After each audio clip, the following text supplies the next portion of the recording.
Hello అండి, welcome back. ఇవాళ సరికొత్త రెసిపీతో మేము ముందుకైతే వచ్చేసాం. మేము చేయబోయే రెసిపీ ఏంటంటే వంకాయ ఫ్రై చేయబోతున్నాం అనమాట. సో ముందుగా వంకాయని తీసుకొని ఈ విధంగా పొడుగ్గా అయితే కట్ చేసేసుకుందాం. దీన్ని వాటర్ సాల్ట్ మిక్స్ చేసిన దాంట్లో అయితే ఉంచేసుకోవాలన్నమాట. సో ఇప్పుడు ప్రాసెస్లోకి వెళ్ళే ముందుగా స్టవ్ అయితే వెలిగించుకొని ప్యాన్ పెట్టుకొని పోపు కోసం అయితే ఈ రకంగా సిద్ధం చేసుకున్నామండి. ఓన్లీ ఫ్రైకి సంబంధించి కరివేపాకు, మినపగుళ్ళు, అలానే ఆవాలు ఇవి మాత్రం వేసుకొని ఇప్పుడు వంకాయ ఫ్రై అయితే చేసుకోబోతున్నాను అనమాట. ముందుగా మినపగుళ్ళు,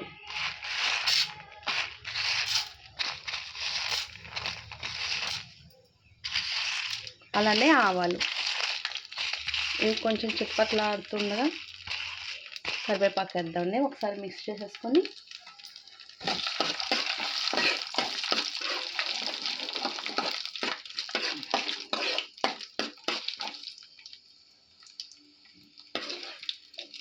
సో ఈ విధంగా ఫ్రై అవుతూ ఉండగా కరివేపాకు కూడా వేసేసుకోవాలి.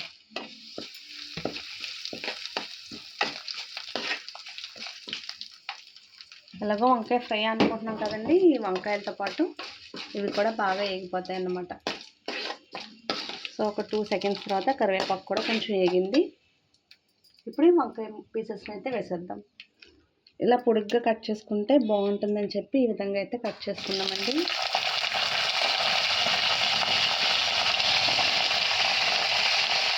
సో ఫ్రై కాబట్టి కొంచెం ఆయిల్ ఎక్కువగానే పడుతుంది.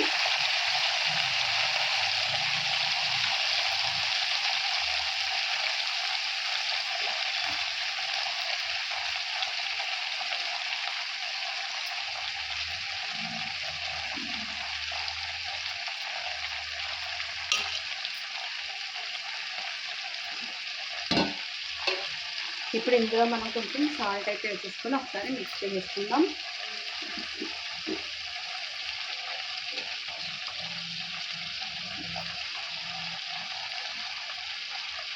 ఫ్రైకి తగ్గట్టుగా సాల్ట్, అలానే పసుపు కూడా వేసేసుకుందాం.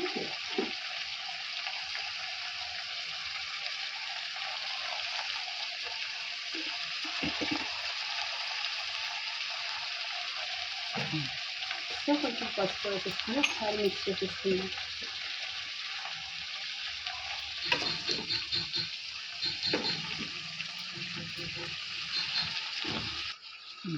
సో ఈ విధంగా ఒకసారి మనం కలిపేసుకొని మూత అయితే పెట్టకూడదండి, ఎందుకంటే సాల్ట్ అది వేసాం కదా, పేస్ట్ లాగా అయిపోద్ది అనమాట.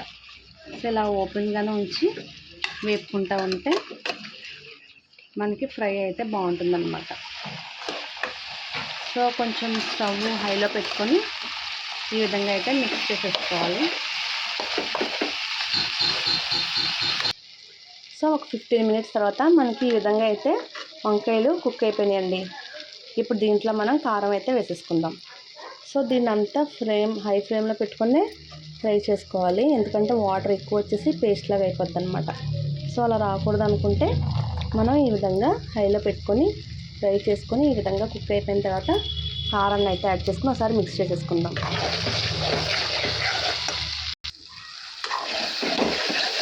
సో ఈ విధంగా ఒకసారి మొత్తం అన్నింటికి కారం పట్టేలాగా మిక్స్ చేసేసుకొని ఒక 2 సెకండ్స్ పాటు ఉంచుకుంటే చాలండి. కారం వేసిన తర్వాత ఇంక ఎక్కువసేపు ఉంచుకోవాల్సిన లేదు, మళ్ళీ కారం మాడిపోయినట్టుగా వచ్చేస్తుంది.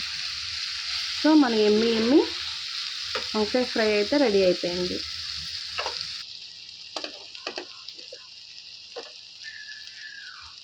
సో మన ఎమ్మి వంకాయ ఫ్రై అయితే అయిపోయింది. ఇంతవరకు ఇలా ఎవరు ప్రిపేర్ చేసుకోకపోతే ప్రిపేర్ చేసుకొని మీకైతే ఎలా వచ్చిందో కామెంట్ సెక్షన్లో కామెంట్ చేయండి. మాకైతే ఎమ్మి బ్రింజల్ ఫ్రై అయితే కంప్లీటెడ్. మేము దీన్ని రసంలో కానీ సాంబార్లో కానీ మంచిగా తీసుకుంటాం. ఇవాళ మేము సాంబార్ పెట్టుకున్నాం, సో అందుకే ఫ్రై చేసుకున్నాం. మీరైతే ఏం చేస్తారో, ఏ కాంబినేషన్ తీసుకుంటారో నాకు కామెంట్ సెక్షన్లో కామెంట్ చేయండి. సరికొత్త రెసిపీతో మళ్ళీ మేము ముందుకైతే వచ్చేస్తాం. So bye.